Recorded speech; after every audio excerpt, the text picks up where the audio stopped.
الحمد للہ رب العالمین والعاقبۃ للمتقین والصلاة والسلام علی رسولہ الکریم اما بعد اعوذ باللہ السمیع العلیم من الشیطان الرجیم بسم اللہ الرحمن الرحیم من عمل صالحا من ذکر او انثی وهو مؤمن فلنحيينه حياة طيبة قال الله تبارك وتعالى في مقام آخر ومن أعرض عن ذكري فإن له معيشة ضنكا صدق الله العظيم وصدق رسوله النبي الكريم إن الله وملائكته يصلون على النبي یا ایہا الذین آمنوا صلوا علیہ وسلموا تسلیما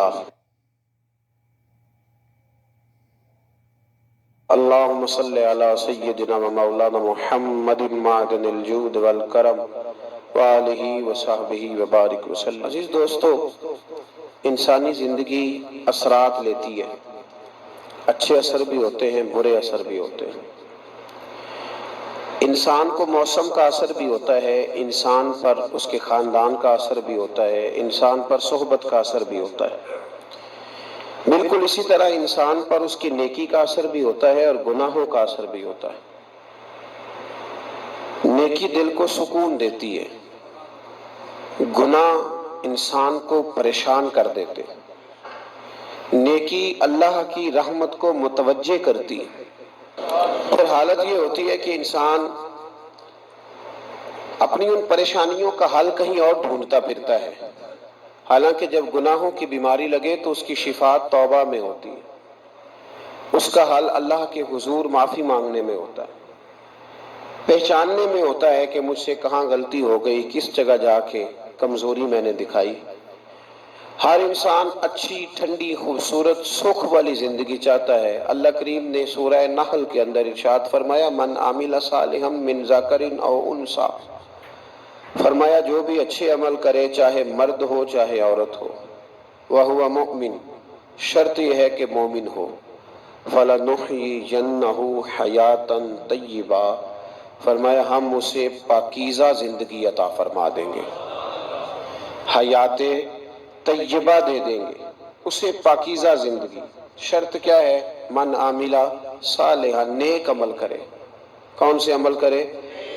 اٹھنا بیٹھنا، کھانا پینا، چلنا سونا جاگنا محتاط ہو اس کا، وہ نیکی کرے۔ قرآن پاک کے لفظوں کے حسن پر غور فرمائیے گا، فرمایا فَلَنُحْيِيَنَّهُ حَيَاةً طَيِّبَةً، ہم ضرور اسے پاکیزہ زندگی عطا فرما دیں، صاف ستھری زندگی، معیاری زندگی، خوبصورت شب و روز، آئیڈیل زندگی جس کو لوگ کہیں گے، وہ والی زندگی اسے دیں۔ اور دوسرے مقام پر سورہ طٰہٰ کی آیت نمبر 124 میں فرمایا وَمَنْ أَعْرَضَ عَنْ ذِكْرِي، جو ہمارے ذکر سے منہ پھیرے گا،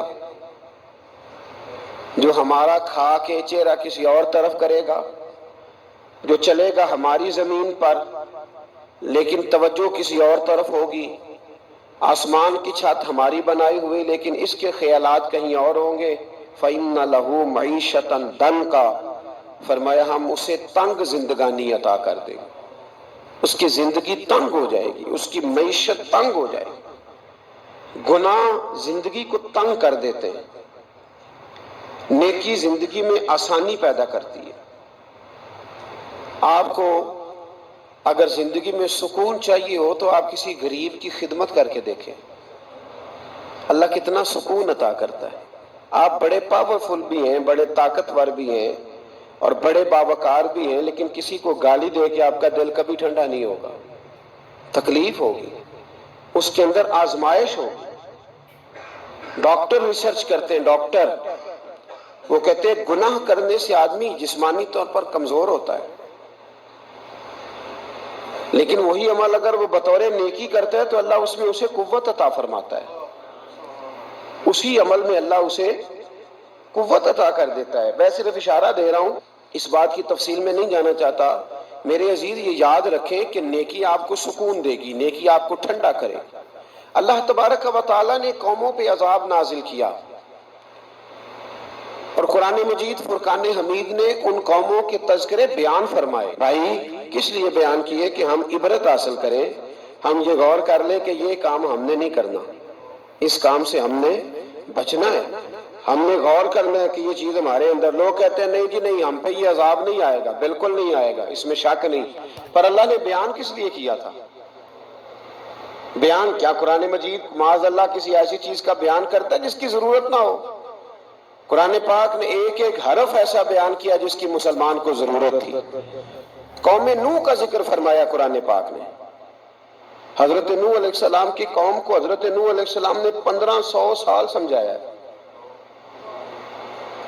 15، کچھ لوگوں نے 950 سال لکھا ہے نا، اعلیٰ حضرت نے لکھا ہے 1500 سال عمر ہوئی حضرت نوح علیہ السلام کی۔ اللہ تعالیٰ بندے کو جلدی سزا نہیں دیتا، بلکہ قرآن مجید میں ایک جگہ رب کریم اس طرح بھی فرماتا ہے کہ جب بندے مجھے بھول جاتے ہیں تو میں ان کے لیے نعمتوں کے دروازے کھول دیتا ہوں۔ بندہ سمجھتا ہے کہ میں کچھ تو ہے نا کہ میرے اندر، کہ میں جدھر جاتا ہوں خیر ہی خیر ہو جاتی ہے، وہ سمجھتا ہے کہ میری عقل ہے، حالانکہ اللہ اسے ڈھیل دیتا ہے۔ اللہ اسے ڈھیل دیتا ہے۔ گناہوں کی سزا کے 3 طریقے ہیں۔ ایک ہے متنبع کرنا، تنبیہ کرتا ہے اللہ، بندہ متنبع ہو جاتا ہے، یہ اللہ کا بہت بڑا احسان ہوتا ہے۔ ایک ہوتا ہے مہلت دینا، اور ایک تیسرا ہوتا ہے اللہ خفیہ تدبیر کرتا ہے۔ تھوڑا سا سمجھیے گا، انسان پر کوئی آزمائش آئی، فوراً اس کی چھٹی اس نے کہا کہ وہ فلاں جگہ غلطی کی تھی تب ایسا ہوا ہے۔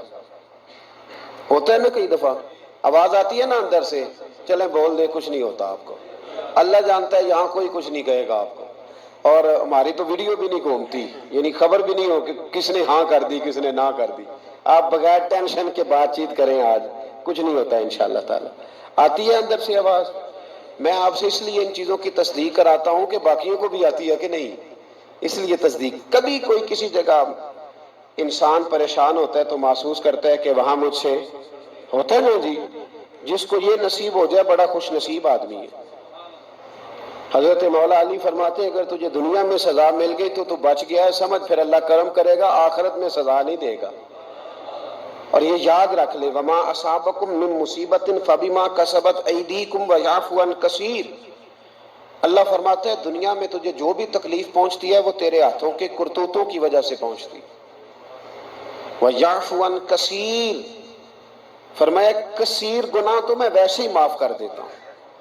یہ جو تیری زندگی میں دکھ ہے نا، یہ بھی میری قلیل سزائیں ہیں۔ یہ کثیر پر سزا، یہ قلیل ہے، قلیل یہ جو تمہاری زندگی میں تکلیفیں۔ انسان کو سزا ملتی۔ حضرت فضیل بن عیاض رحمۃ اللہ تعالی علیہ گھوڑے پہ بیٹھے تھے، گھوڑا شرارت کرنے لگ گیا، اچھلنے لگ گیا، کودنے لگ گیا، تو حضرت فضیل بن عیاض نیچے اترے، ایک کونے میں جا کے نماز کی نیت باندھ لی، 2 رکعت نماز پڑھی، پھر دیر تک استغفار پڑھتے رہے، روتے رہے، دعا کرتے رہے، واپس آئے۔ خادم عرض کرنے لگے حضور سمجھ نہیں آئی، گھوڑے نے تھوڑی سی شرارت کی، وہ بدکا ہے، آپ نے اس کو چھوڑا ہے اور چھوڑ کر کے آپ نماز میں لگ گئے۔ تو حضرت فضیل بن عیاض فرمانے لگے جب بندہ اللہ کی نافرمانی کرتا ہے نا تو جو چیزیں اس کی فرما بردار ہوتی ہیں وہ اس کی نافرمانی کرنے لگ جاتی۔ تو مجھے محسوس ہوا تھا کہ میں نے کہیں اللہ کی نافرمانی کی ہے، اس لیے ایسا ہوا ہے کہ میرے گھوڑے نے میری، تو میں توبہ کرنے لگا ہوں، اور اب دیکھتا ہوں بیٹھ کے بھلا کیا ہوتا ہے۔ میں نے سچی توبہ، حالانکہ مجھے یاد نہیں کہ میں کہاں بولا، پر کھری اور سچی توبہ کی۔ دوبارہ گھوڑے پہ بیٹھے تو گھوڑا بالکل صحیح ہو کے ساتھ چلنے لگ گیا۔ میرے بھائی جب یہ تنبیہ ہے اللہ کی طرف سے، یہ متنبع کیا جاتا ہے کہ تو بعد آ جا۔ بہت ساری جگہوں پہ انسان کو وقتی طور پر اگر سزا مل جائے، نبی پاک علیہ السلام کی خدمت میں ایک صحابی آئے، بات مضبوط کر دوں، واقعہ سنایا ہے نا تو کچھ لوگ سمجھتے ہیں کہ یہ واقعہ ہے، تو میں ایک حدیث پاک امام بہقی کی لکھی ہوئی عرض کرتا ہوں۔ نبی پاک علیہ السلام کے ایک صحابی آئے اور ان کا سر پھٹا ہوا تھا، خون بہ رہا تھا۔ سرکار نے فرمایا کیا ہوا؟ عرض کی حضور ایک عورت جا رہی تھی، میری نظر پڑی، ابھی نظر پڑی ہے کہ میرے آگے ستون آ گیا تو میرے سر پہ لگ گیا۔ نبی پاک صلی اللہ علیہ وسلم نے فرمایا تیرے لیے خوشخبری ہے، اگر دنیا میں تیری غلطی کی تجھے سزا ملی ہے تو پھر رب تجھے قیامت میں سزا نہیں دے گا. پھر اللہ قیامت میں سزا، بعض گناہ ایسے ہیں جن کی یہاں بھی سزا ملے گی اور وہاں بھی ملے، لیکن میرے بھائی پہلی بات یہ ہے کہ اللہ تعالیٰ اس غلطی کی یہی سزا دے لے، اور دعا فرمائے اللہ تبارک و تعالیٰ یہاں بھی معافی عطا فرمائے وہاں بھی معافی عطا فرمائے، اللہ درگزر ہی فرمائے. لیکن میرے بھائی ایک تو یہ سزا، ایک سزا یہ ہوتی ہے کہ انسان جب گناہ کرنے لگتا ہے تو اللہ نعمتوں کے دروازے کھولتا ہے، مہلت دیتا ہے. 500 سال تک فرعون کو مہلت دی. کتنے؟ یہاں جو 5 سال حکومت کر لیتا ہے وہ کہتا ہے سب سے قابل میں ہی ہوں، مجھے مہلت جو ملی ہوئی ہے. 500 سال مہلت دی اللہ تعالیٰ نے. اور فرعون کی قوم پر پتہ عذاب کس طرح کیا ہے؟ ٹڈیاں مسلط کر دی اللہ نے. یہ گھومتی نہیں چھوٹی سی، ہم اپنی زبان میں اس کو کچھ لوگ مختلف ناموں سے یاد کرتے ہیں، کوئی مکڑی کہتا ہے، کوئی کچھ کہتا ہے. مسلط کر دی، جاتی نہیں. ان پر بنی اسرائیل کے ان مقابل جو فرعون کی قوم تھی ان پر الزام اس طرح کا عذاب آیا کہ مینڈک مسلط کر دی اللہ تعالیٰ. برتن کھولتے تھے اندر مینڈک نکلتا تھا. دنیا کی ہر دوائی استعمال کرتے تھے لیکن مینڈک نکل آتا تھا. تھوڑا سا سمجھا کریں چیزوں کو. ہمارے رنگ نہیں زیادہ گورے کہ ہم پر عذاب نہیں آتا. کوئی بہت زیادہ اللہ تعالیٰ معاف فرمائے دولت نہیں جمع کرا بیٹھے شاہی خزانے میں کہ ہم سے پوچھا نہیں جائے گا. یہ مہلت ہے، مہلت کو مہلت سمجھو. پھر جب پکڑ آتی ہے نا اللہ کریم کی، میں نے دیکھا ہے کروڑوں روپیہ، 6 اولادیں. ایک شخص کے بچے باہر سے آ رہے تھے، وہ بندہ بیمار تھا. مجھے کہنے لگا حضرت جی دعا کریں میں ان کے آنے سے پہلے مر جاؤں ورنہ آ کے مجھے مار دیں گے. دعا کریں. اتنی بے سکونی، کروڑوں روپیہ پڑا ہے تو یہ عذاب نہیں؟ کوئی ضروری ہے کہ پتھر ہی برسیں گے تو سمجھ آئے گی؟ یہ جو سگا بیٹا بوڑھے باپ کے قریب سے گزر جاتا ہے سلام نہیں لیتا تو اس کو عذاب نہیں سمجھتے؟ یہ جو امت کی بیٹیاں، امت کی بچیاں، ہماری بچیاں ایک سال کے اندر 75 76 ہزار بچی ایک ڈویژن سے بھاگ کے شادی کر رہی ہے اور ایک صوبے سے، تو اس کو آپ اللہ کا عذاب نہیں سمجھتے؟ یہ معمولی بات ہے. نہیں ہمارے رنگ ہو رہے ہیں، ہم بڑے سمارٹ ہیں. 1500 سال مہلت دی نوح علیہ السلام کی قوم کو. کتنے سال؟ بول کے بتائیے، بول کے دوبارہ بولیے. 1500 سال. کوئی آدمی اپنی سمارٹنس پہ خوش نہ ہو جائے کہ 20 سال ہو گئے میں تو نافرمانی بھی کر رہا ہوں، روٹی بھی پک رہی ہے، میں تو حرام بھی کھا رہا ہوں پھر بھی سب ٹھیک ہے. 1500 سال مہلت دی. پھر حضرت نوح کہنے لگے اللہ میں نے تو بڑا سمجھایا نہیں باز آتے. تو رب کریم نے فرمایا کشتی بناؤ. اللہ کے پیغمبر کشتی بنانے لگے تو قوم مذاق اڑانے لگ گئی. اب کیا کرنے لگے ہو؟ اب کشتی بنانے لگے ہو، خیر تو ہے، قوم مذاق اڑا رہی ہے. حضرت نوح علیہ السلام کا آپ نے کشتی بنائی، پانی کہاں سے نکلا؟ نہ بارشیں ہوئی نہ سیلاب آئے. ایک تندور تھا اس کے اندر سے پانی نکلنا شروع ہو گیا. کبھی تندور سے بھی پانی نکلا ہے، پر جب نکالنے والا چاہتا ہے تو وہاں سے بھی ایک تندور سے پانی نکلا. اتنا نکلا، اتنا نکلا، اتنا نکلا کہ قوم ساری ڈوب گئی. قرآن مجید کے صفحات شہادت دیں گے کہ حضرت نوح کی قوم کا بچہ بہ گیا. بچے صرف وہ تھے جو حضرت نوح کے ساتھ ہو گئے، تباہ ہو گئی. اللہ بے نیاز ہے، بے نیاز. 1500 سال مہلت ملے اور تو پھر بھی کہے رب بڑا کریم ہے معاف کر دے گا. 1500 سال تجھے گنجائش دے اور تو کہے کوئی نہیں بات معافی ملنی چاہیے ابھی بھی. میرے بھائی حضرت صالح علیہ السلام کی قوم، حضرت صالح نے تبلیغ شروع کی تو کہنے لگے پہلے معجزہ دکھاؤ. جی آج تو نہیں لوگ معجزے مانگتے ہیں. آج بھی لوگ کرامتیں اور معجزے، اللہ معاف کرے جو چیزیں معجزہ تو ہو نہیں نہ سکتا، لیکن آج بھی لوگ، آپ یقین کریں، کہتے ہیں یہ بڑی نمازیں پڑھتا ہے تو پھر بخشا کیوں نہیں گیا، پھر کیوں نہیں منو سلوا کیوں نہیں اترا اس پر، پھر میں بھی اسی طرح ہی ہوں، کیا اس کے اندر خوبی آ گئی؟ مولوی بھی ویسے ہی ہے، صوفی بھی ویسے ہی ہے. لوگ مانگ نہیں رہے، لوگ دلیلیں مانگ نہیں رہے. ابھی بھی لوگ بحث نہیں کرتے، کیا فرق آ گیا جی، ویسے ہی ہیں سارے۔ اللہ تعالیٰ سے ڈرنا چاہیے۔ ہمیں سامنے والے کی طرف دیکھ کر صحیح ہونے کا حکم نہیں ہے، ہمیں اپنی اصلاح کا حکم ہے، اپنی طرف دیکھ کے اپنے آپ کو ٹھیک کرنے کا۔ الزام لگا کے گزر جانا، اس کا کوئی مطلب سنو اور یاد رکھو۔ حضرت صالح علیہ السلام سے کہنے لگے پہلے معجزہ دکھائیں، تو حضرت صالح علیہ السلام نے فرمایا اونٹ کہاں سے پیدا ہوتے ہیں؟ کہا اونٹنی کے بطن سے۔ فرمایا آؤ میں تمہیں پہاڑ کے اندر سے اونٹنی پیدا کر کے دکھاتا ہوں۔ کہاں سے؟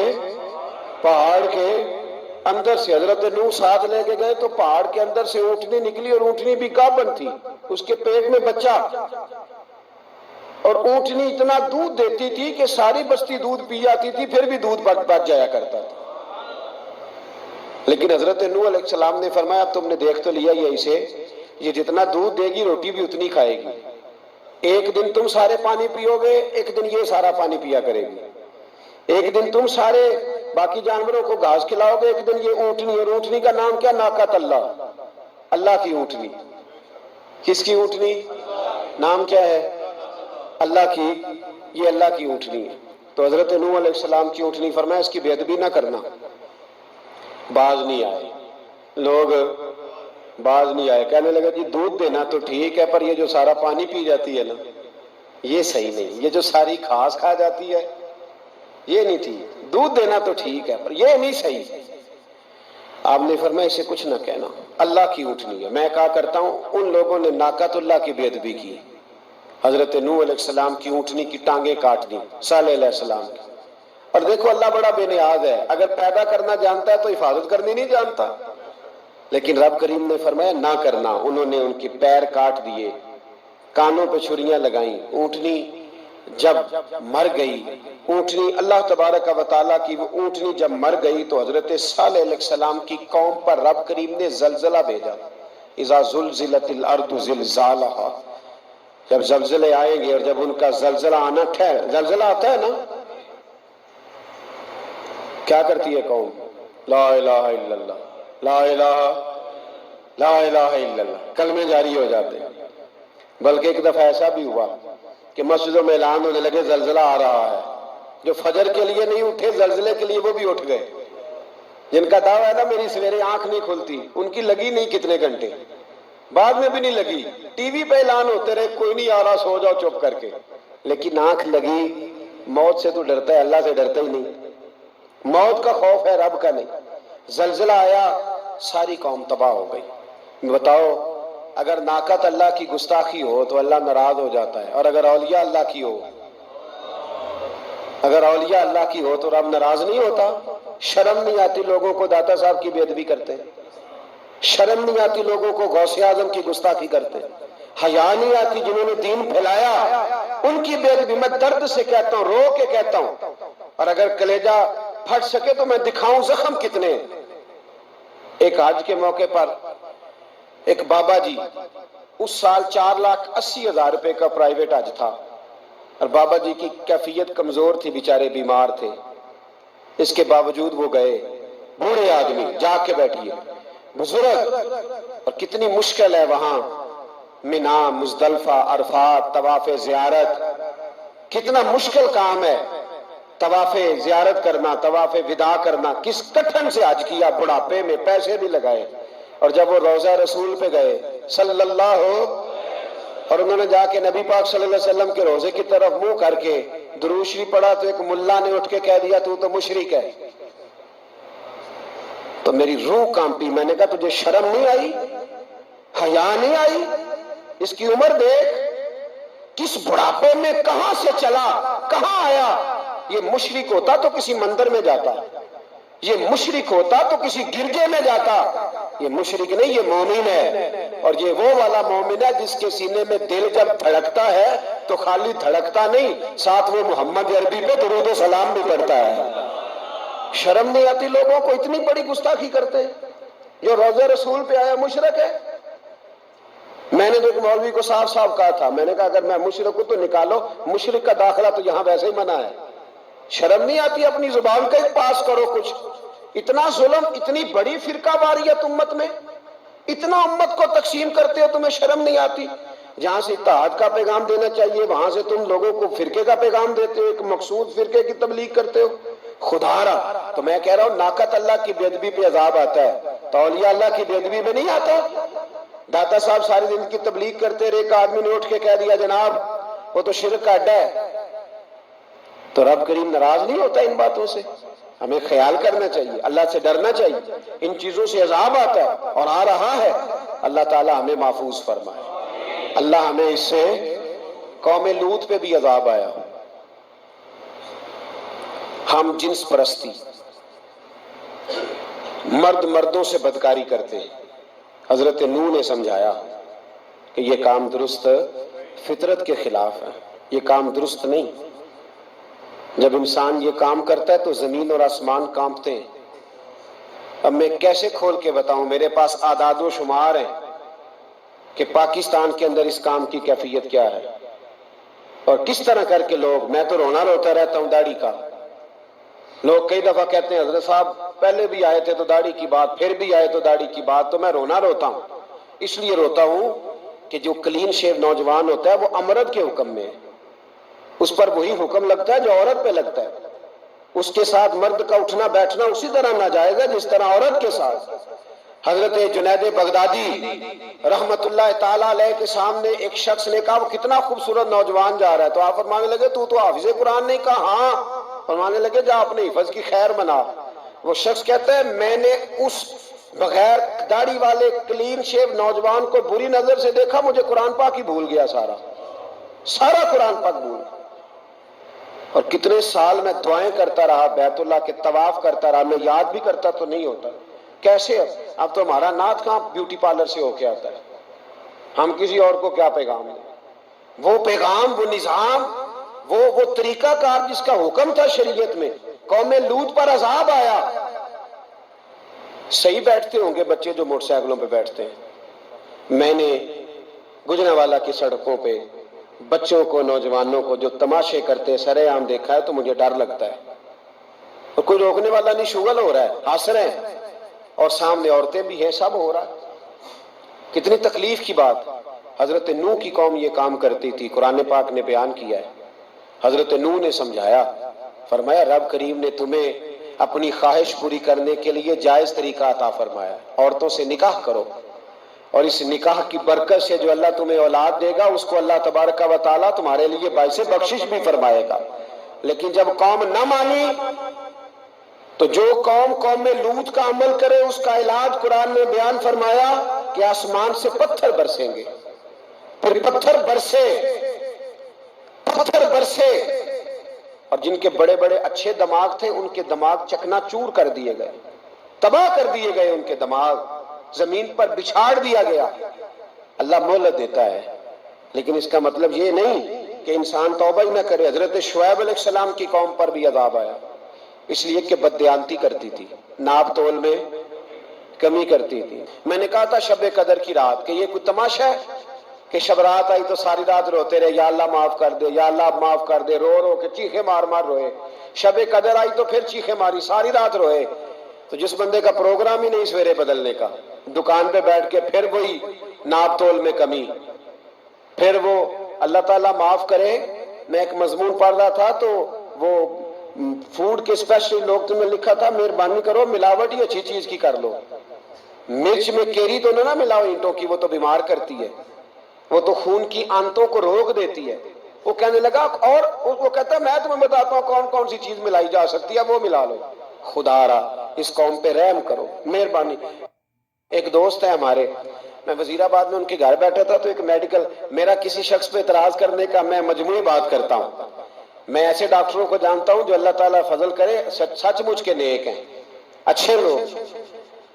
تو بچے کا میڈیکل سٹور ہے، تو والد بیمار ہو گیا، تو کہتا ہے ابا جی ڈاکٹر صاحب نے کہا آپ کو ڈرپ لگنی ہے، تو سگے باپ کو ڈرپ لگانے لگا تو باپ کیا کہتا ہے پتر تیری مہربانی مینوں کوئی اصلی لائی، وہ نہ لائی جڑی لوکاں نوں لانا ہے۔ اب وہ پیار سے سنا رہا ہے بات۔ میں نے اسے کہا کہ یہ تو ڈوب مرنے کا مقام ہے نا، ڈوب مرنے کا مقام، کہ جس ملک کے اندر دوائی بھی صحیح نہ بکے، اصلی نہ ملے دوائی بھی، اور پھر وہ قوم کہے کہ ہم نے تو پورے روزے رکھے ہیں۔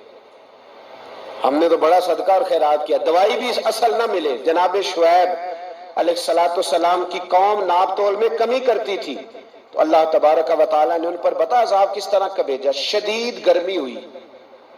اللہ ہمیں محفوظ فرمائے، سارے آمین کہہ دیا۔ دیکھیں کتنا اچھا موسم کر دیا رب کریم، اللہ ہمیں محفوظ فرمائے، اللہ رحمت فرمائے۔ شدید گرمی کی لہر آئی، باہر اتنی گرمی ہوئی کہ لوگ اپنے گھروں میں گھس گئے۔ جس طرح سورج کی شعاعیں گھروں کے اندر داخل ہو جاتی ہے، اس طرح گرمی کی لہر اندر داخل ہوئی، اور جس طرح کسی کو آگ لگ جائے تو وہ آدمی اچھلتا کودتا ہے نا، اس طرح یہ لوگ اچھلنے لگے اور اچھل کود کے مر گئے۔ جرم کیا تھا؟ ناپ تول میں کمی کرتے۔ حضرت داؤد کی قوم بھی تباہ ہوئی، جرم کیا تھا؟ ہفتے والے دن مچھلیاں نہیں پکڑنی تو یہ پکڑتے تھے۔ حکم ہے نا مسلمان کو نماز کے ٹائم کوئی اور کام نہیں کرنا، نماز پڑھنی ہے۔ میرا خیال ہے مسلمان تو فٹافٹ آ جاتے ہیں، سارے ہی پہنچ جاتے ہیں نا مسجدوں میں۔ ہلکا ہلکا بول رہے ہیں آپ، کیوں نہیں پہنچتے؟ اگر حضرت سیدنا، اور پتہ انہیں سزا کیا ملی؟ اللہ نے فرمایا اس ٹائم عبادت کرنی ہے، کام نہیں کرنا، وقت نہیں ہے کام کا۔ انہوں نے مچھلیاں پکڑی، 12,000 لوگ تھے، پتہ ہے مالک نے سزا کیا دی؟ بندر بنا دیا اللہ کریم۔ قرآن مجید کا پہلا سپارہ پڑھے، فَجَعَلْنَاهَا نَكَالًا لِمَا بَيْنَ يَدَيْهَا وَمَا خَلْفَهَا۔ اللہ فرماتے ہیں پچھلوں کے لیے بھی عبرت بنا دیا، بعد والوں کے لیے بھی عبرت، نشان عبرت بنا دیا۔ بندر بن گئے،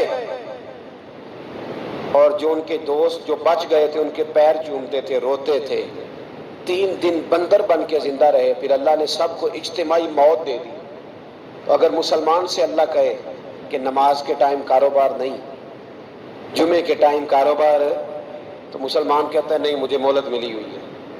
یہ تو اس وقت پتہ چلتا ہے نا جب بچے ڈیوٹی لگاتے، ہاں ہاں ہاں عذاب آتا ہے، اس وقت پتہ چلتا ہے۔ میں نے دیکھا یہ منظر، اس وقت پتہ چلتا ہے جب بچے کسی ملازم 6,000 کی ڈیوٹی لگاتے، کہتے ہیں ابے کا دھیان رکھنا، ہم دکان پہ بیٹھنے لگے۔ پھر اسے سمجھ آتی ہے اگر میں نماز کے ٹائم مسجد میں ہوتا تو آج میری اولاد میری خدمت میں ہوتی۔ میں نماز کے ٹائم مسجد نہیں گیا تو بچوں نے 6,000 کا ملازم اٹھایا ہے، ابا جی کا خیال رکھ، ایک نرس بلائی ہے تو خیال رکھ۔ کدھر ہوتے ہیں مسلمان نماز کے ٹائم؟ ایک عیسائی نے اعتراض کیا ہے، سنیں، وہ کہتا ہے مجھے لگتا ہے مسلمانوں کے 3 خدا ہیں۔ مسلمان اڑ گیا، کہنے لگا نہیں ہمارا تو ایک ہے، کہا نہیں 3 ہے، معاذ اللہ استغفر اللہ، ہمارا ایک ہے۔ کہنے لگا نہیں میں ثابت کرتا ہوں، ایک تمہارا خدا 5 نمازوں کا ہے، ایک رمضان کا ہے، ایک عید کا ہے۔ لگتا ہے معاذ اللہ عید والا زیادہ تگڑا ہے، تم زیادہ آتے ہو۔ رمضان والا لگتا ہے اس سے کچھ کمزور ہے، تم تھوڑے آتے ہو۔ اور 5 نمازوں والا شاید سب سے کمزور ہے۔ بات عقل کی ہے کہ نہیں؟ اس نے اعتراض ٹھیک کیا، تو مسلمان کو چاہیے نا خیال کرے۔ ایک یہودی نے لکھا تھا، اس نے کہا تھا جس دن مسلمانوں کی تعداد فجر کی نماز میں اتنی ہو گئی جس دن جتنی جمعے میں ہوتی ہے، اس دن نہ کوئی یہودی سازش کرے گا نہ کوئی عیسائی تلوار نکالے گا۔ شرط یہ ہے کہ یہ اسی طرح فجر پڑھنے آئیں جس طرح جمعہ پڑھنے آتے ہیں، تو پھر کوئی شخص بھی ان کو کسی جگہ شکست دے سکتا تو ہمارے گناہ ہمیں پریشان کرتے ہیں۔ یہ جتنی آزمائشیں ہیں ان کے پس منظر میں گناہ ہیں۔ ہماری زندگی کے اندر جتنی تکلیفیں، ہماری پریشانیوں کا سبب ہم خود ہیں۔ بہت ساری جگہوں پہ ہم غلطی کرتے ہیں، اس کی ہمیں سزا ملتی ہے۔ غلطی کی سزا۔ ایک نوجوان نے مجھے بڑی گہری بات سنائی، میرا قریبی تعلق تھا، کہنے لگا گھر میں بڑا مسئلہ ہے، بڑی پریشانی ہے، ماں اور بیوی کا ماحول اتنا سخت ہو گیا ہے کہ نمٹ نہیں سکتا۔ آپ یقین کریں میں نے ڈیٹیل سے ساری چیز کو سٹڈی کیا، میرے پاس اتنا وقت نہیں ہوتا، پھر بھی میں نے اس فیملی کو پورا پڑھا تو غلطی نوجوان کی نکلی۔ نہ اس پہ اماں اعتبار کرتی ہے نہ بیوی اعتبار کرتی ہے۔ اس نے جھوٹ بول بول کے اس طرح کی ماحول پیدا کر دیا ہے کہ کوئی اس پر اعتماد کرنے کو تیار ہے۔ اگر آپ ناراض نہ ہو تو ایک بات کروں، پتہ ہے گھر میں ماحول کب خراب ہوتا ہے؟ باہر والے ہماری تقریر سنتے ہیں، گھر والے ہمارا عمل دیکھتے ہیں۔ جب وہ دیکھتے ہیں نا کہ یہ کس طرح کا شخص ہے، اس کے رویے، اس کا کردار، اس کا لب و لہجہ کتنا برا ہے اور یہ کردار کا کتنا کمزور ہے۔ اعلیٰ حضرت فرمایا کرتے تھے نیک وہ ہوتا ہے جس کی تنہائی صاف ستھری ہوتی ہے۔ اس لیے ماحول بگڑ جاتا ہے۔ یہ جو ہم کہتے ہیں نا میرے سجن بڑے بنتے ہیں پھر ٹوٹ جاتے ہیں، کچھ لوگ ایسے ہوتے ہیں جو ان کے پاس جاتا ہے انہی کا ہو جاتا ہے، وہ کہیں اور کے قابل کیوں بھلا؟ اس لیے کہ ان کے کردار میں ٹھنڈک دیکھتا ہے، ان کے لب و لہجے میں مٹھاس دیکھتا ہے، اس شخص میں اتنی خوبصورتی دیکھتا ہے کہ اسی کا بن جاتا ہے۔ حضرت ابراہیم بن ادم کے پاس ایک نوجوان آیا، کہنے لگا میں گناہ کرنا چاہتا ہوں۔ فرمانے لگا بالکل کر، اللہ کا دیا ہوا رزق کھانا چھوڑ دے اور گناہ کر۔ کہنے لگا یہ نہیں ہو سکتا۔ فرمانے لگے چل پھر اس طرح کر، رب کی زمین پہ نہ رہ، کسی اور کی زمین پہ چلا جا۔ کہنے لگا یہ بھی نہیں ہو سکتا۔ فرمانے لگے چل اللہ کی چھت سے نکل جا۔ کہنے لگا یہ بھی نہیں ہو سکتا، تو آپ رو پڑے۔ فرمانے لگے پھر جناب اسرائیل جب آئیں تو ان سے کہنا مجھے 2-3 سال کی مہلت دے دے، پچھلی میری گناہوں میں گزر گئی، میں ذرا 3 سال عبادت کر لوں۔ تو وہ شخص بھی رونے لگا، کہنے لگا حضور وہ مہلت نہیں دیتے، وہ جب لینے آتے ہیں تو پھر لے کے اللہ تعالیٰ نے جب انسان بنانا چاہا نا تو جناب جبریل کو کہا مٹی لے کے آ زمین سے۔ حضرت جبریل نے مٹی پہ ہاتھ ڈالا تو باقی کی مٹی رونے لگ گئی، اسے جدا نہ کر۔ تو جناب جبریل چھوڑ کے چلے گئے۔ حضرت میکائیل کو بھیجا مٹی لا، مٹی پہ ہاتھ ڈالا تو باقی کی مٹی رونے لگ گئی، چھوڑ کے چلے گئے۔ جناب اسرائیل کو بھیجا، مٹی پہ ہاتھ ڈالا تو باقی کی رونے لگ گئی، چھوڑ کے نہ جاؤ۔ تو حضرت اسرائیل فرمانے لگے تیرا رونا دیکھو کہ رب کا حکم دیکھو۔ وہ لے گئے، جب پیش کی تو رب کریم نے فرمایا اسرائیل جان نکالنے کی ڈیوٹی بھی تیری، تو مٹی کو لے آنا، باقی مٹی روتی بھی رہے تو روتی رہے، جب میرا فیصلہ آ جائے تو پھر اس میں کوئی گنجائش، ہم کھاتے بھی اللہ کا ہیں، نافرمانی بھی اس کی کرتے، زمین پہ بھی اس کی چلتے ہیں، نافرمانی بھی اس کی کرتے، حکم کسی اور کا مانتے، چھت پہ رب کریم کی رہتے۔ اس طرح نظام نہیں چلتا۔ میرے بھائی یاد رکھ لو، گناہوں کی سزا ملے گی، زندگی تنگ ہو جائے، یہاں بھی آزمائش ہوگی اور وہاں بھی۔ میں نے درس پہ کہا تھا، پھر بات کہتا ہوں، یہ میں اپنے لیے کہہ رہا ہوں، توجہ ہے میری بات پر۔ دعا فرمایا کریں کہ جو کچھ ہم نظر آتے ہیں اللہ ہمیں ویسا بننے کی توفیق بھی عطا فرمائے۔ اللہ ویسا بننے کی، یہ مشکل معاملہ ہے، مشکل۔ دیکھیں نا ایک آدمی سیاستدان ہے، اس نے بڑے اچھے نعرے لگائے، انقلاب آ جائے گا، میں غریب کا بھلا کر دوں گا، میں یتیموں کے سر پہ ہاتھ رکھوں گا، میں مجبوروں کی مدد کروں گا، میں دکھیوں کی مدد کروں گا، مزدوروں کو۔ اس نے اچھے اچھے نعرے سکھائے، اچھا اس نے پیغام دیا، اندر اس کے یہ تھا کہ اقتدار ملے گا تو مرضی کروں گا۔ لوگ اس کے گرد بھی گئے، اس کی گاڑی کے پیچھے بھی بھاگے، لوگوں نے اس کے نعرے بھی لگوائے، جیب سے پیسے لگا کے اس کے پوسٹر بھی شائع کیے، لوگ اس کے گرویدہ ہو گئے، لوگوں نے پوری، اور میری قوم نے تو بیچاری نے کئی دفعہ دھوکے کھائے، جس نے نعرہ لگایا غریب اسی کے پیچھے مسیحا بن کے چل پڑا۔ آج دھوکہ دے لیا، لوگوں کو پیچھے لگا لیا۔ یہ بتاؤ اگر راز کھل جائے، اگر راز کھل جائے کہ یہ دھوکہ دے رہا ہے، یہ فریب کر رہا ہے، تو لوگ اس کا کیا حال کریں گے؟ یہ راز قیامت میں کھل جائے گا، قیامت میں یہ راز یہ کھل جائے گا، کھل جائے گا یہ دھوکے باز تھا۔ اذا زلزلت الارض زلزالہا، جب زلزلہ آئے گا جیسے اس کا آنا ٹھہرا، واخرجت الارض اثقالہا، زمین اپنے بوجھ باہر نکال دی۔ اس سے مراد کیا ہے کہ زمین پہ جو جرم ہوئے زمین بتا دے گی، باہر نکل آئے۔ وقال الانسان ما لہا، انسان کہے گا اسے کیا ہوا، یہ تو سب کچھ بتا رہی، بوجھ باہر نکال دے گی۔ ایک آدمی پیر طریقت بن کے بیٹھ گیا، جبہ کبہ پہن کے، بڑی پگڑی باندھ کے بیٹھ گیا، اچھی اچھی نیک باتیں بتانے لگا، لوگ اس کی دست بوسی کرنے لگے، ہاتھ چومنے لگے، پیچھے لگ گئے، خدمت کرنے لگے، جیب سے نذرانہ دینے لگے، اس کے نام پر لوگ اپنی جیب سے لنگر پکانے لگے، خانقاہ کی خدمت ہونے لگی، مہمان اس کے آتے، نوکری کوئی اور کرتا۔ میں نے کہا تھا شاید اپنے لیے کہہ رہا ہوں، ڈیوٹیاں لوگ کرنے لگے، حالات بدلنے لگے، لیکن اس کے اندر تو چور تھا، وہ تو دکاندار تھا، تو یہاں جو اس کے پیچھے لگے تھے وہ تو سچے تھے، انہیں تو اجر ملے گا، لیکن اس کا جب راز کھلے گا تو بڑی رسوائی ہوگی، اس کا جب راز کھلے گا تو بڑی۔ ایک میری طرح کا دیندار تھا، جو چہرے کا تو نیک تھا، اندر پتہ نہیں کیا کچھ تھا، ایک طوائف گزر رہی تھی، اس نے اس کو تبلیغ کر دی، کہنے لگا بس کر دے، سیانی بن جا۔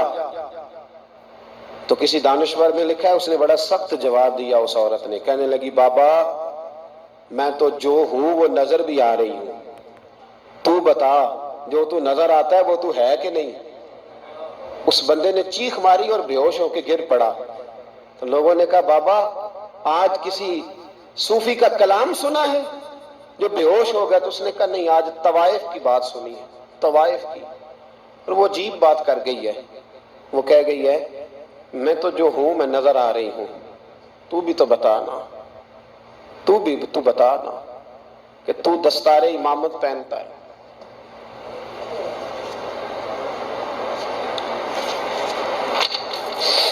تو بتا تو جو کہلاتا ہے تو وہ ہے کہ نہیں؟ یہ وقال الانسان ما لہا، یہ راز قیامت میں کھلے گا۔ ہم جو کچھ بتا رہے ہیں نا اپنی زبانوں سے، ہمیں اپنے گناہوں کا احساس ہونا چاہیے۔ ایسا نہ ہو کہ جب سزا ملے تو پھر اس طرح کی ملے کہ دوبارہ کسی کو کوئی منہ دکھانے کے قابل نہ رہے۔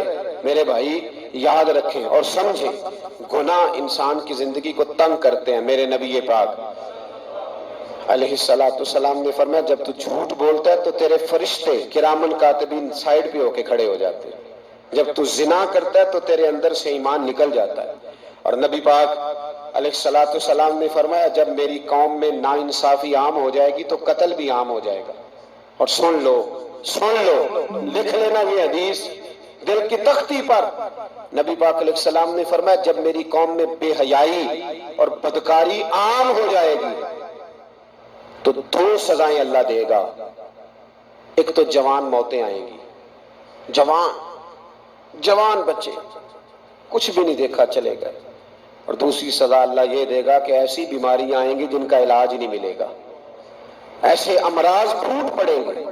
اگرچہ میں آپ کو ایسی تقریر بھی سنا سکتا تھا جس پہ آپ بہت زیادہ محظوظ ہوتے، پر میں نے اس جمعے میں ایسا موضوع چنا ہے جس کا ہمیں خاص ضرورت ہے۔ بھائی دیکھے تو صحیح کہ ایسا تو نہیں کہ ہم ان عیبوں میں مبتلا ہیں۔ میرے نبی کریم علیہ السلام نے فرمایا جب تم نیکی کا حکم دینا اور برائی سے منع کرنا چھوڑ دو گے پھر اللہ تم پر ظالم حکمران مسلط کرے گا۔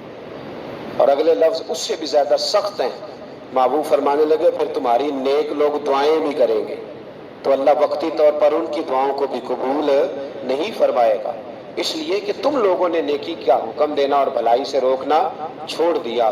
عزیزو یاد رکھو جب گناہ عام ہوتے تو پھر حالات بدلتے اور لوگوں کو سزا ملتی ہے ان کے گناہوں کی، بلکہ یہاں تک لکھا ہے کہ نیت خراب ہو تو سزا شروع ہو جاتی ہے۔ کیا خراب ہو؟ بولیے گا، نیت بھی خراب ہو تو سزا۔ حضرت رومی کہتے ہیں کہ ایک بادشاہ کو پتہ چل گیا کہ ایک آدمی نے بڑا اچھا باغ لگایا ہے، خوبصورت باغ ہے، مالٹے کا کنوں کا باغ بڑا پیارا۔ بادشاہ نے کہا ذرا جا کے دیکھتا ہوں۔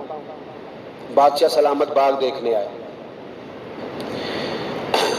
تو اب وہ مزدور آدمی تھا، عام آدمی تھا جس نے باغ لگایا، کسان تھا، اس کو کہا کہ چند کنوں توڑ کے لایا تو بڑے پیارے لگے، ایک دو اور لایا، کھائے، بڑے میٹھے، بڑے پیارے، بڑے توانا، بڑا مزہ آیا۔ تو بادشاہ کے دل میں خیال آیا کہ اس پہ قبضہ نہ کر لوں باغ پہ۔ ہمارے یہاں نا کرائے پہ دکان دیتا نا مالک، تو جب کسی غریب کی چل جاتی ہے کہتا ہے تو خالی کر، میں نے خود ڈال لی ہے، چل گئی نا اس کی۔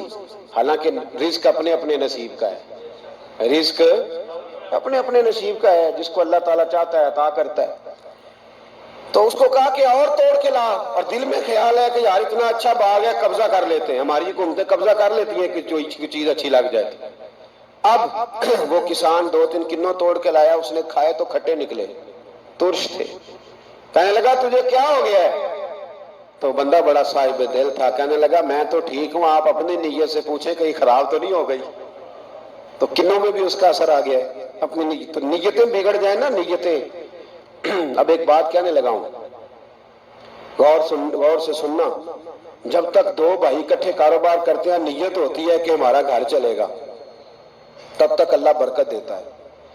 اور جب اپنی اپنی جیبیں سمیٹنے لگ جاتے ہیں نا کہ یہ میرا 5,000 ہے آج میں گیا تھا اگرائی کرنے، یہ میرا 10,000 ہے آج میں نے محنت زیادہ کی، جب وہ ٹٹولنے لگتے ہیں پھر اس دکان سے بھی برکت اٹھ جاتی ہے، پھر وہاں سے بھی برکت چلی جاتی ہے۔ فَإِنَّ لَهُ مَعِيشَةً ضَنْكَ، فرمایا جب تو میں منہ پھیر لیتا ہے پھر تیری زندگی اللہ تنگ کر دیتا، پھر وہاں سے بھی برکت، خوبصورتی، اثر اٹھ جاتا ہے۔ ایک سنار نے گلی میں ایک یتیم چھوٹے سے بچے کو گھومتے دیکھا تو سنار بے اولاد تھا، بچے کو اٹھا کے گھر لے آیا۔ 18 سال اس بچے کی پرورش کی، اس کو پالا پوسا، جوان کیا۔ سنار کے پاس وہ دکان پہ چلا جاتا، وہ کئی دفعہ دکان پہ رہتا، کئی دفعہ گھر میں رہتا۔ ایک دفعہ وہ دکان پہ تھا، بچہ گھر تھا، 18 سال کا جوان، اس کی بیوی اکیلی تھی۔ وہ جس نے ماں بن کے پالا تھا اس نے اسی پہ حملہ کر دیا، اس کا بازو بری نیت سے تھاما، بیوی چیخی۔ تھوڑی دیر گزری تو وہ نوجوان پیروں میں بیٹھ گیا، کہنے لگا اماں پتہ نہیں مجھے کیا ہوا۔ شام کو سنار آیا، بیوی چیخنے لگی، چلانے لگی، کہنے لگی آج عجیب بات ہوئی، جس کو میں نے جگر کا خون دے دے کے پالا اسی نے گندی نظر ڈالی۔ سنار محو حیرت ہے، بیوی کا خیال تھا کہ لاٹھ اٹھائے گا، ڈنڈا اٹھائے گا، نوجوان کو مارے گا، لیکن وہ رونے لگ گیا۔ اس نے کہا آج اس نے میرا بازو تھاما ہے، جانے کیا کیا ہے؟ پریشان ہونے لگ گیا، سجدے میں گر گیا، کہا تو بتاتا کیوں نہیں؟ تو وہ سنار کہنے لگا اس کی غلطی نہیں، 18 سال کے بعد آج مجھ پر بھی شیطان سوار ہوا تھا۔ ایک عورت آئی تھی، وہ اپنے بازوؤں میں چوڑیاں پہننا چاہتی تھی تو میں نے بھی گندی نظر سے ہاتھ ڈالا تھا، رب کریم نے مجھے فوراً اس کی سزا دی۔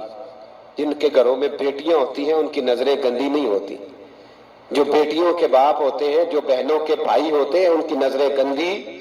اور اگر تو ٹیلی فون کرتا ہے تو کسی عورت کے ساتھ تعلق رکھتا ہے تو یہ بات لکھ لے، امام فخر الدین رازی 1، علامہ اسماعیل حقی 2، ملا جلال الدین رومی 3، امام خازن 4، امام جلال الدین سیوطی 5 حدیث کے استاد اور محدث لکھتے ہیں کہ اگر تو کسی پر گندی نظر ڈالے گا تو تیرا گھر بچ سکتا، یاد رکھ نہیں بچے گا، اس لیے کہ تیری نظر کسی کی بیٹی کو بیٹی سمجھ تاکہ تیری بچی کا پردہ قائم رہے، کسی کی بہن کو، یہ کیا بات ہوئی کہ تو جتنا مرضی گند معاشرے میں پھیلاتا رہے تیرا گھر بچا رہے، یہ کیسے ہو سکتا ہے؟ فَإِنَّ لَهُ مَعِيشَةً ضَنْكَ، اللہ فرماتا ہے زندگی تنگ ہو جائے گی تیرے لیے مشکل، تو ڈھونڈتا پھرے گا کہ میں مرنے کو جگہ تلاش کروں۔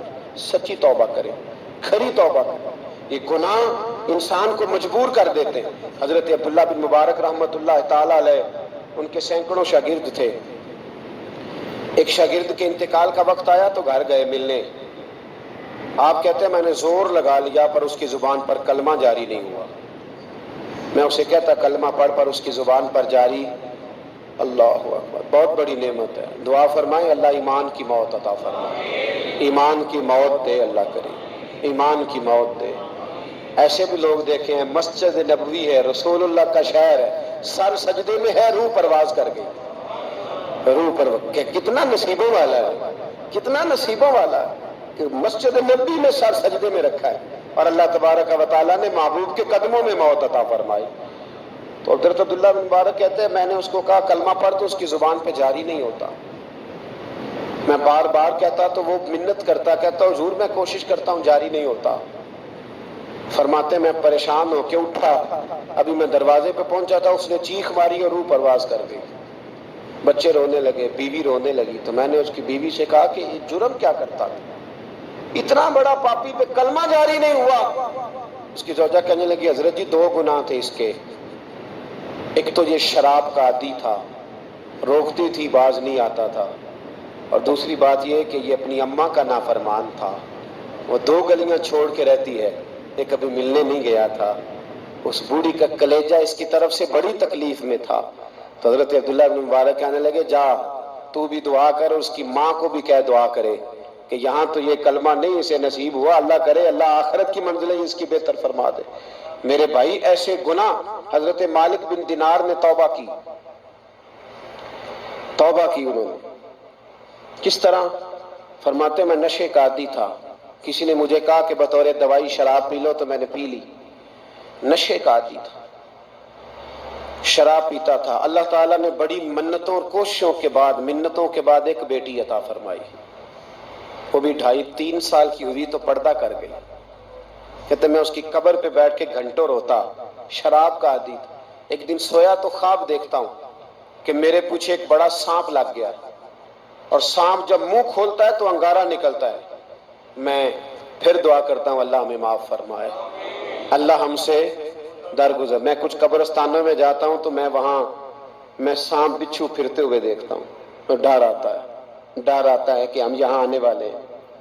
یہ لوگ کہہ رہے ہیں کہ تمہاری تیاری ہے، کسی وقت بھی اعلان ہو جائے گا کہ چلو بھائی چلو، فلاں صاحب کا جنازہ ہے، اٹھو۔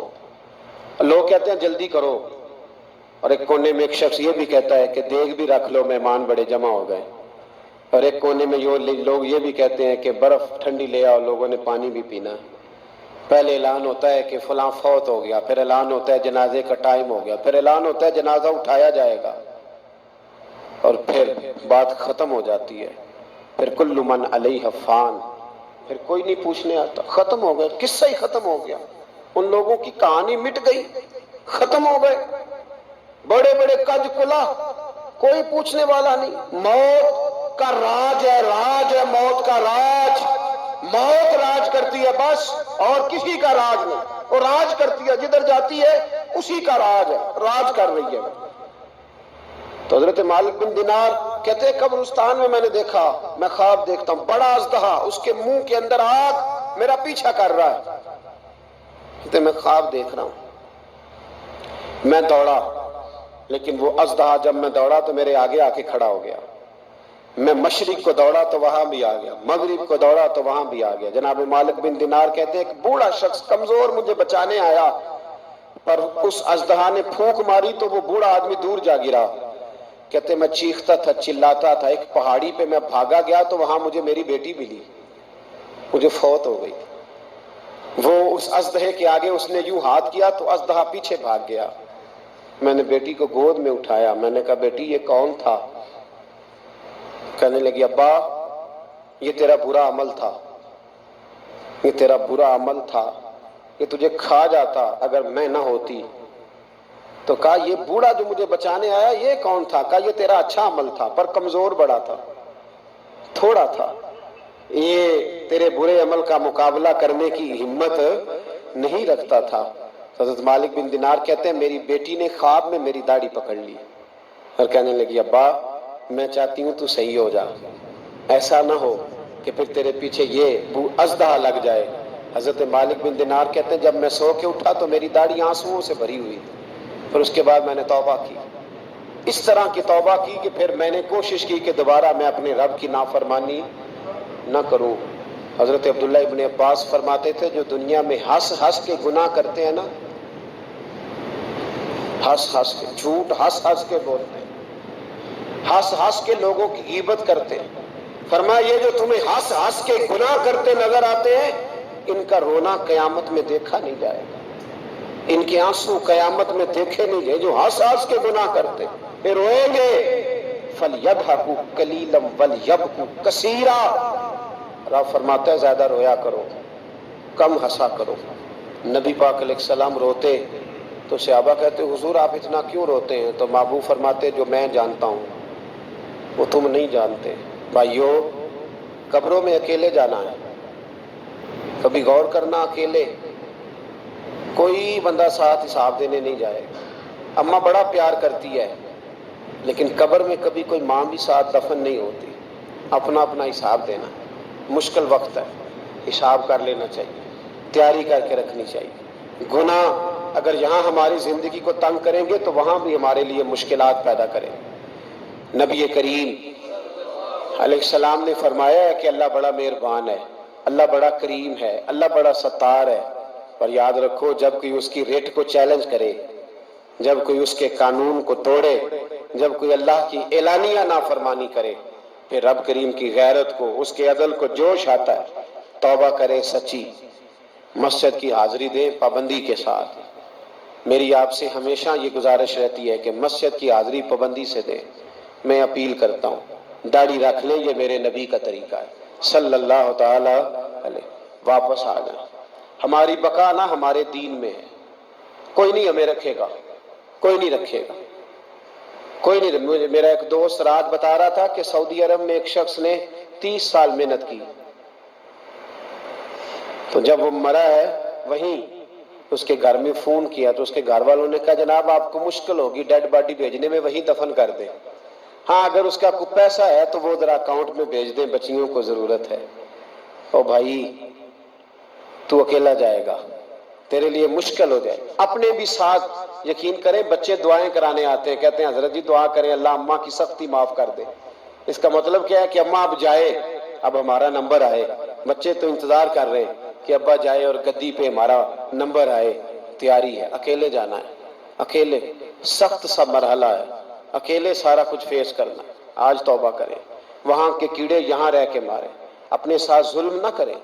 ہم اس قابل نہیں کہ وہاں جا کے مقابلہ کر سکیں، بچیں، اپنے آپ کو محفوظ کریں، بچائیں، حساب اپنا اپنا دینا ہے۔ کسی باپ نے اگر اپنے بچوں کو حرام کھلایا تو بچے تو نہیں کہہ رہے تھے نا کہ حرام لے کے آ، تو باپ نے حساب دینا، والد نے۔ لہٰذا مہربانی فرمائیں، اپنے اوپر رحم کھائیں، اپنے آپ کو سنواریں۔ آج جمعۃ الوداع ہے، توبہ کریں، اللہ کے نیک بندوں کی صحبت میں بیٹھا کریں۔